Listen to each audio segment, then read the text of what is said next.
Terdakwa penganiayaan Rudi Sumario berumur 43 tahun, warga Kecamatan Tanjung Karang Barat, divonis bebas oleh Majelis Hakim Pengadilan Negeri Tanjung Karang pada Rabu tanggal 14 Agustus tahun 2024. Terdakwa mendapat pendampingan secara gratis oleh Lembaga Advokasi Lampung atau Legal Lampung, mulai dari pendampingan hingga vonis bebas yang didapat oleh Rudi Sumario tersebut.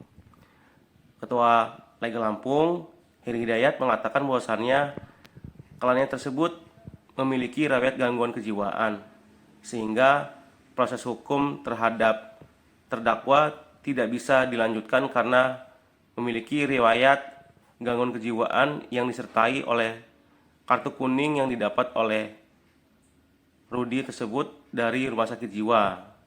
Dan ia bersyukur bahwasannya kliennya tersebut dibebaskan dari tuntutan ataupun pidana penjara tersebut. Jadi siang hari ini kita menjemput klien kita Rudi Sumario yang kemarin telah divonis bebas oleh Pengadilan Negeri Tanjung Karang dalam perkara penganiayaan. Dalam putusannya klien kita ini dibebaskan, dia tidak dapat dikenakan hukuman karena dia punya riwayat dari rumah sakit jiwa.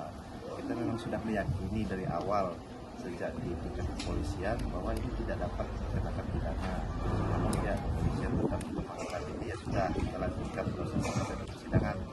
Alhamdulillah kemarin putusannya bebas dan beliau dikenakan rawat di rumah sakit jiwa.